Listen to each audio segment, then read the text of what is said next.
la première affaire que je voulais vous dire aujourd'hui, c'est que je me suis souvenu, remémoré, je me suis même réminiscé au sens platonicien, en fait, d'un corps de Troll des montagnes, a.k.a. TDM, qui avait dit au début de Whodunit, quand j'étais arrivé avec une proposition matricielle extrêmement sérieuse sur comment faire des enquêtes, quelque chose de désormais qualifiable d'ironiquement révolutionnaire. Et TDM avait dit, ben voyons donc, guys, peu importe ce que Mathieu dit, son produit fini, son produit réel, ça va toujours être ce qu'il est, selon son principe de congruence qu'il nous a offert jusqu'à maintenant, c'est-à-dire genre des réflexions en tout genre sur tous les sujets, avec parfois une déconnade incontrôlable et avec une rigueur aussi, une rigueur un peu bizarroïde. Donc, une belle synthèse du profil ENTP et que ça servait à rien d'essayer de saisir qu'est-ce que serait Whodunit par rapport à la Troll Academy, qu'il fallait juste accepter que ça allait être moi.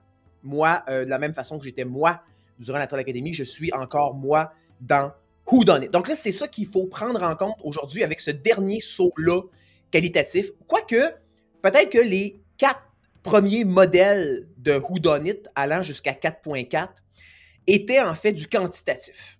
C'est-à-dire que on évoluait quantitativement, on changeait certains points, on ajoutait des nouvelles valeurs, des nouvelles, des nouvelles étapes, le récit épistémologique et compagnie.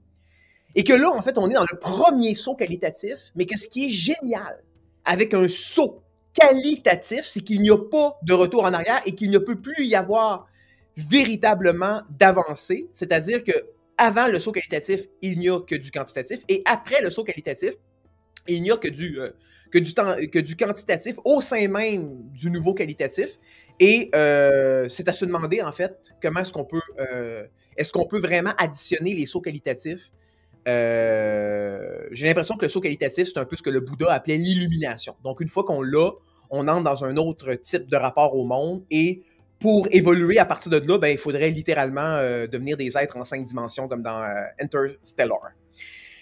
Donc, tout ça pour dire que attendez-vous pas à nécessairement des changements, comment dire, ce qui est ironique, encore en lien avec ce que TDM disait, c'est que ce que vous allez entendre aujourd'hui, ça va être extrêmement théorique. Okay? Ça va avoir l'air comme d'un gros coup de poing d'en face par Mike Tyson de théorie. Mais en fait, c'est grosso modo un peu la même affaire qu'on faisait avant, mais juste assumé, assoupli, poussé à l'extrême, de la même manière que le polythéisme infini de Samuel Garjag-Jigat, dont on va reparler, est tout simplement une extension, hein, pour reprendre un terme welbeckien, d'un polythéisme, entre guillemets, limité, auquel on fait face aujourd'hui. Polythéisme que, selon certains musulmans, il y aurait déjà au sein même du christianisme du fait de la Trinité. Polythéisme qui existe d'ailleurs entre les 3 monothéismes eux-mêmes, bien que l'islam, par exemple, va dire qu'il est la synthèse des 3. Il y en a qui disent non. En réalité, au sein même des 3 monothéismes de filiation abrahamique, il y a l'expression d'un certain monothéisme limité. Donc l'épistémologie infinie, ça va être finalement d'inclure tout ça dans ce que j'appelle un système ou une totalité ouverte. Et on va reparler de chacun de ces points-là en détail dans le show. Donc, ça ne sert à rien de s'y appesantir pour l'instant. Mais je pense qu'il ne pourra pas y avoir de dépassement de l'épistémologie infinie, dans ce sens-là que cette épistémologie-là va être un espèce de processus graduel, asymptotique, dans lequel on va toujours découvrir, inclure, introduire des nouvelles données, des nouvelles réflexions, des nouvelles coupures épistémologiques même. Et que finalement tout ça peut être inclus sous le label d'épistémologie infinie. On n'aura pas besoin de changer le label, il me semble définitif. Donc à ce moment-là, ça va limiter on va dire l'essaimage des masterclass, là, ce que j'appelais les masterclass au début. Donc les nouvelles versions de Whodunit. J'aimais ça faire ça, je trouvais ça drôle, je trouvais ça cocasse, mais là je pense qu'il va en avoir évidemment de moins en moins parce que l'épistémologie infinie va être assez définitive et on va chercher d'abord et avant tout à bien l'appliquer.